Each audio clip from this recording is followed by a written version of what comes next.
Hey, what's up and welcome back to my channel. I am the Mass Trans and you are watching me, baby. Now, before we get today's video started, I just want to give a quick what's up to my peeps and a diabolical middle finger to the creeps. You know who you are. All right, you guys, so good morning. Happy Saturday. It is Saturday, Christmas Eve.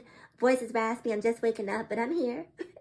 Merry Christmas to all of you, your families, your loved ones, your haters. Merry Christmas to the haters. What would Christmas be without a hater? So shout out to all my haters on Christmas Eve. You know, I send you positive vibes, right? I'm wishing you nothing but the best. Anyway, so it's Christmas Eve. You guys, I can't think of a single thing I want for Christmas. Nothing. Nothing. And people will ask me, well, what do you want? This happens every year on Christmas and my birthday. Well, what do you want? You got everything. You have everything. And I honestly can't think of anything to tell people to get me. Honestly, you know, when I say I have everything I can possibly want, I have everything I could possibly want. And here's the thing. See, I don't wait for Christmas. I'm a grown woman. I am employed. I have money in the bank. So if I see something I want, I just go grab it. Give it here. I wanted it. I got it. And that's that. So when Christmas and birthdays and anniversaries and all those types of events roll around, it's a struggle for some people to figure out what to get me because, you know, I don't make it someone else's job to get me the things that I want. I'm capable of doing it, so I'll do it. And I'll try to hold off sometimes, you know, to leave some options for people. But I'm just one of those people where if I see it and I want it, then I buy it. It's just that simple. So this Christmas, I have no idea what I'm going to get because there really isn't anything that I want. Oh, you know what? I'm going to get some new knives and some cutting boards. And I'll probably be, and I'll be happy as a pig in a pile, you know what, just with that, because that's really all that I don't need, but probably just, I don't need that, but, but anyway, I want to talk to you guys really quick about what's happening with Tory Lanez and Meg Thee Stallion. Now, full disclosure, if you have been watching this channel, my channel, her channel, then you already know that she is Team Meg, and I have been Team Meg from the very beginning. From the very beginning. So this whole Tory Meg thing went to trial, and much to my elation, Tory Lanez was found guilty on not one, not two, but three. All three charges. They said, you did it. We did it. We don't care if you is built like a juvenile. I know it's R, but we're going to say is. We don't care if you is built like a juvenile. We taking you to this adult jail. So, baby, they remanded Tory Lanez to custody and locked him up out in L.A. And while I am not necessarily excited to see a black man be put into the system, I'm excited for vindication for Meg. Because this whole whodunit energy surrounding this case is, I'm befuddled. I can't figure it out. Meg said he shot her. For me, his case closed. He did it. And so people are trying to turn it into this whodunit. Like, this is not, you know, the mystery of Scotland Yard. Like, this is not, he did it. We don't need to call Perry Mason. You know, we know he did it. And you know how we know he did it? Because she said he did it. When she said he shot at her feet and told her to dance, I'm like, he did it. That is something a Napoleon complex having, egomaniacal, entitled, sexist, misogynistic little person would do.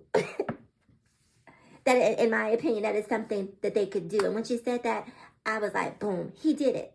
And so all of these people are going back trying to, people who weren't even in the car. Drake is writing songs about the girl. Joe Budden is talking about how he can't stand her. Like, they have really put this girl's character under assassination. And here's what I get. And all of this is a result of Megan trying to protect the black man. Trying to protect the black man. And I've heard stuff about, you know, oh, well, she's a snitch. How is she a snitch? Because this man shot her and then had the nerve to behave undignified and just ignorant after he did it. Instead of just going somewhere, sitting down, minding your P's and Q's, eating on a steady diet of humble pie. You want to go out here and be on the internet because, again, that same ego that led him to shoot her led him to continue to run his mouth. Excuse me. So I just felt like it must be hell for Megan to sit here and tell people this is who shot me, and have all of these people telling you, no, that's not who shot you. That's not who shot you. And it was confusing to me because there was only 4 people in the car. 1, 2, 3, 4. It's not that hard. The math is not that complicated. Meg said he shot her. He shot her. And like I said, all of these people have been assassinating her character because she, quote unquote, is a snitch. But keep in mind, if Megan is a snitch, then this whole event was born out of Tory being a snitch, according to all parties involved, right? Because Megan and Tory were doing a little on the side. And I'm judging Megan. If I'm judging Megan for anything, it's like, girl, Tory? Girl, Tory. Ain't no glory in Tory, baby. Ain't no glory. I'm gonna need you to level up, Meg. Tory? I don't know what it was. You know, I've heard things about them little men, but Tory? He just can't get me where I'm going. He just can't. You know, and I don't know what Meg saw in him, but listen.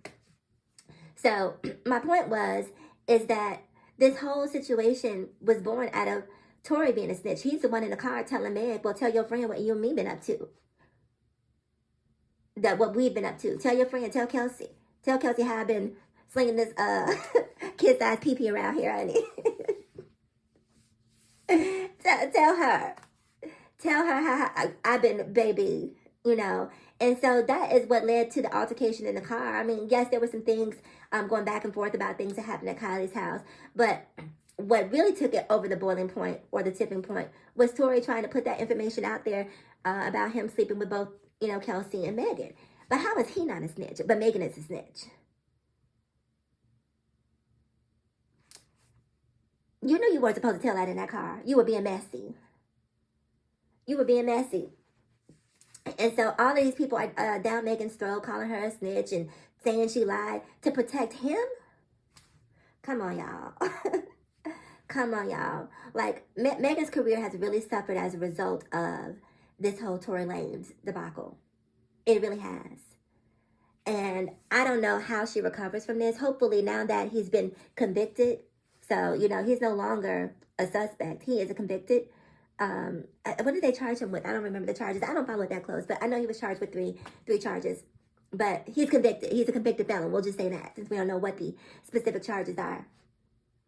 Which means he's probably going to be getting deported to Canada as soon as he's done serving his sentence. You're going to have to zoom the performances in. You're going to have to send a hologram over to the U.S., baby. And even the hologram probably is going to have police escorts. We don't play that. Shooting Meg over here with this little person. I can't believe that. But anyway, I'm happy. I'm so happy that he's been convicted. He's been remanded to the LA County Sheriff. You know, they pulled out the kitty handcuffs. Because, you know, they would put them adult-size handcuffs on Tory. He would have slipped out of them. So they bought the kitty handcuffs and remanded him to the custody of the LA County Sheriffs, where he will remain until sentencing. Now, it'll be interesting to see what the sentencing phase looks like. Hopefully, I don't necessarily want to see Tory locked up forever, right? But I definitely feel like he deserves some time. A, to think about what he did in terms of shooting at this girl, shooting her actually. B, to think about, you know, the misinformation that you put out there, knowing that you did it. Knowing that you did it. Because all of these people in this house can run their mouth about what they, in this house, all these people on the internet can run their mouth about what they heard, what they think. The jury said he did it. These are 12 reasonable, logical people who listened to all of the evidence. And the preponderance of evidence said the little person did it. He did it. Even Kelsey came up in there trying to, you know, tell lies, wouldn't really tell what happened. Like, that made me not like her. That made me like, girl, just tell us what happened. Just tell us what happened. But Anyway, like I said, I don't want to necessarily see him locked up forever, but I definitely think he needs to sit on ice. He needs some time to think about what he did, not only what he did, just the mess he created afterwards, how he wouldn't speak up, because a lot of this could have been alleviated if Tory would have just said, you know what, I was drunk that night, things got out of control, I regret doing what I did, I should have handled that different, Meg didn't deserve that, right? But I feel like when people on the internet started saying he didn't do it, he saw an out for himself. He was like, oh, they think I didn't do it. And he started to ride that wave. And sometimes people are so delusional, even when they know that they've done something, when they start hearing it, they'll start to buy into it, tooth and nail, and believe that, oh, maybe I didn't do it. No, Negro, you did it. You did it. And so he needs some time. His father and his stepmom, they get loud and boisterous, start blaming Jay-Z and Rock Nation. Like, Jay-Z didn't put no gun in this man's hand. And it amazes me, like, these types of parents, when you see that type of parenting, you realize how Tory became Tory. Because there is zero accountability. Zero accountability. You're out here making a fool and a mockery of yourself, sir, and your son, getting all loud outside the courtroom when this man had shot this girl. I wish Megan's mom was still alive.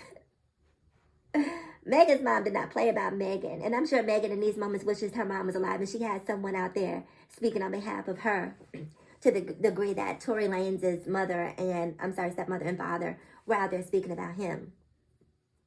But what I will say about the father, and I will say about the family, is they didn't come out and disrespect Megan, so good on them for that. You know, they basically blamed Jay-Z. They had to find a scapegoat. Anybody but Tory. Anybody but Tory. And listen, I know it's hard for you to grasp Tory Lanez's father, but he did it, boo.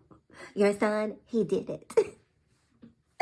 All right, you guys, comment below. I'm curious to know what you think about the verdict. Whether you feel like justice was served, or whether you feel like a man was wrongfully convicted.